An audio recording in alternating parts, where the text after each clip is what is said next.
एक किताब है the clash of civilization and the remaking of world order. ये किताब एक पॉलिटिकल साइंटिस्ट हैं यूएस के, सैम्यूल हंटिंगटन, इसको भी जरूर पढ़ें।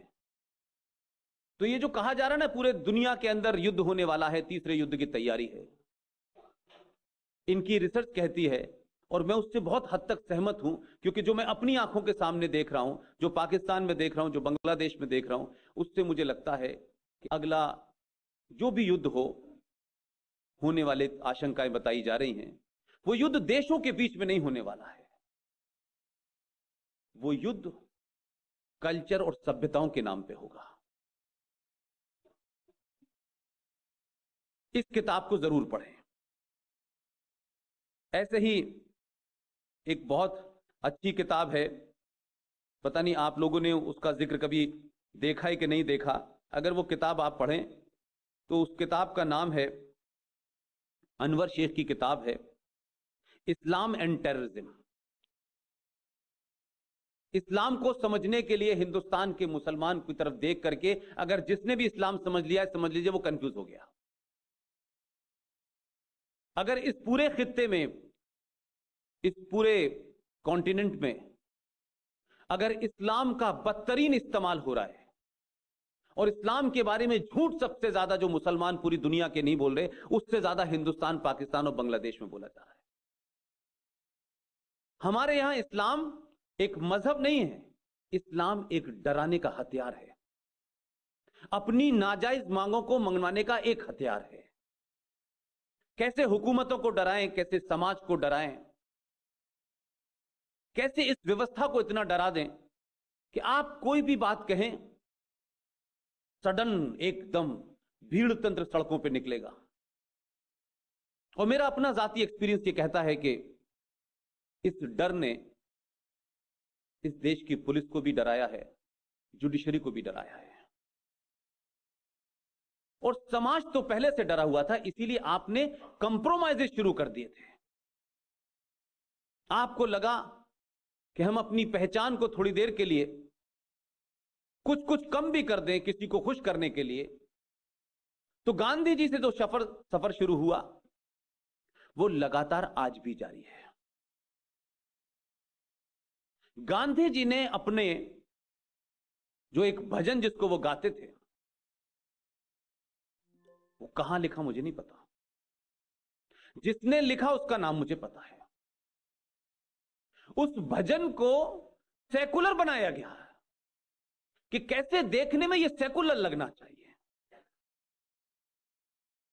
यानी दुनिया में मैंने कहीं ऐसा नहीं देखा कि आपकी पहचान जो भी है, जैसी भी है, किसी को खुश करने के लिए आपने मिटा दिया, और यही काम आपने किया था जिसके कारण आप 1000 साल से गुलाम रहे। लेकिन जब वक्त आया तो फिर दोबारा आप वही काम कर रहे हैं। ईश्वर अल्लाह तेरा नाम सबको सम्मति दे भगवान, यह ओरिजिनल भवन का हिस्सा ही नहीं है, ये कहीं मिलता ही नहीं है। लेकिन ईश्वर भी आ गए उसमें, अल्लाह भी आ गए। 50 एपिसोड हैं जो गांधी की लिखी हुई किताबें हैं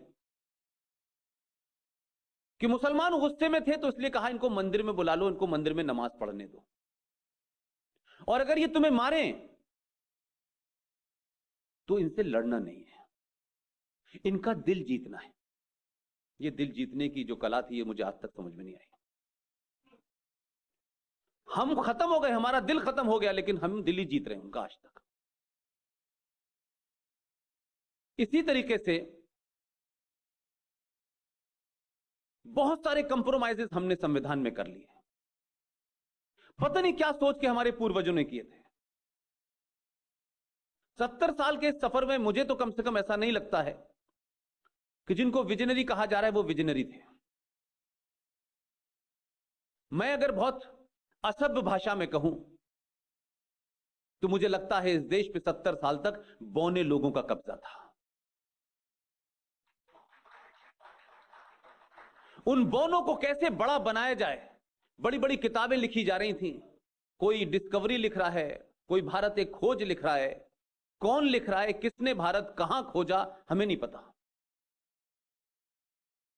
और किसने, कौन सा फ्रीडम मूवमेंट में कौन लोग लड़ रहे थे कि जिनको अंग्रेज सजा भी इस बात की देते थे कि दिल्ली के ऑलमोस्ट पॉश इलाके में उनको अपने घर में नजरबंद कर दिया जाता था, और अंग्रेज साहब का आदमी उनसे पूछने आता था कि सुबह नाश्ते में आप क्या लेंगे, और अखबार कौन कौन सा पढ़ेंगे। यह नजरबंदी अगर है तो इस देश को नजरबंद हो जाने में ज्यादा अच्छा है।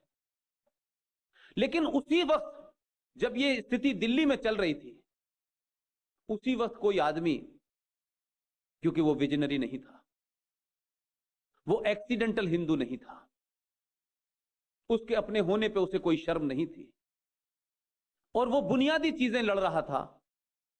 आप ही के प्रदेश का एक शख्स अंडमान निकोबार में हजारों सालों से ऐसी चीजें भुगत रहा था जिसकी बात आज तक नहीं बताई गई।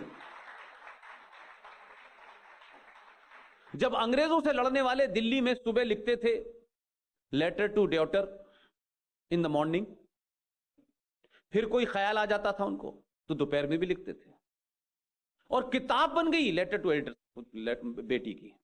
इतनी मोटी किताबें, उसे हम पढ़ रहे हैं कि क्या महान बातें लिखी जाती थी उसमें।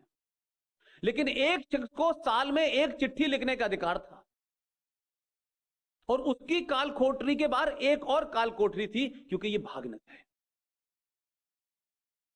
वो इस देश में आज विलियन है।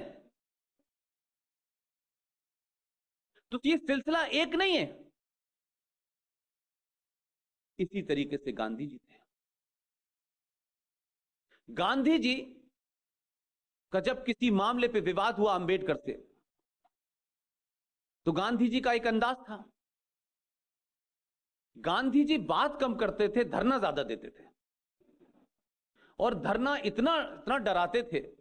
ये बात अलग है कि आधुनिक भारत में दिल्ली सरकार के मुख्यमंत्री को भी धरना देने की बहुत आदत है। अंबेडकर से किसी मामले पे विवाद हुआ, अंबेडकर के पास गए, अंबेडकर से बोले ये बात तुम गलत कह रहे हो। अंबेडकर ने कहा बात मेरी ठीक है, मैं तथ्यों पे कह रहा हूं। उन्होंने बात के आगे आर्गुमेंट नहीं किया, बोले तुम अपनी बात वापस ले लो, मैं धरने पे बैठ जाऊंगा। अंबेडकर ने कहा, किताब पढ़ी, अंबेडकर की किताब है, हमारी किसी की किताब नहीं है। अंबेडकर ने कहा गांधी जी आपका जीवन इस देश के लिए बहुत महत्वपूर्ण है, बहुत बहुमूल्य है, मैं नहीं चाहता कि आप अनशन में बैठे, उससे आपकी जान को खतरा हो, लिहाजा इस इंटरेस्ट में मैं अपनी सही बात को भी वापस ले रहा हूं, लेकिन बात मेरी सही थी। गांधी जी ने कहा कामयाब। यही सेम घटना उनकी सुभाष चंद्र बोस के साथ हुई। अब ये वो कैरेक्टर के लोग थे जो सत्ता पे बैठने के लिए लड़ाई नहीं लड़ रहे थे। इनको ट्रांसफर ऑफ पावर के बाद डीएम से पीएम नहीं बनना था, लेकिन कुछ लोगों को जल्दी थी। तो सुभाष चंद्र बोस ने भी जब किसी बात विवाद हुआ, उनका ये इस्तीफा लीजिए, थैंक यू वेरी मच। और ये घटना जिसके बारे में जिक्र बहुत होता है, पटेल के और नेहरू जी के बीच में चुनाव हुआ और वो 14 वोट का मामला था। बताते हैं कि 14 में से 13 वोट पटेल को मिले और एक साहब ने वोट ही नहीं दिया था। ये उसमें ऊपर नीचे हो सकता है, 12-11 हो सकते हैं, लेकिन जब वो हार गए तो मैं क्यों ना इसको कन्विंस मानूं। तो उन्होंने कहा कि नेहरू की हार तो मेरी हार है। तो जिन लोगों के लिए प्रधानमंत्री का पद बहुत महत्वपूर्ण था, उनको लगता था कि शायद दूसरा भी उसके लिए उतना ही उतावला होगा। पटेल ने 1 सेकंड नहीं लगाया कि यह आप ले लीजिए।